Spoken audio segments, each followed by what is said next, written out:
নিজের দক্ষতা আহি অপ্রাবতিত অহংকারত মত্ত হই গুরুদ্রোহী রাজদ্রোহী হই নিষ্কিজগতর সদা মকা হইত আজি মই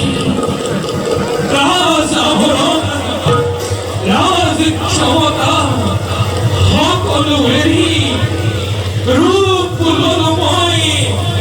সর্বজগৰ ঠিক বিধিৰ বিড়ম্বনা সক্রিয় ভোগৰ বাবে ফল লালায়িত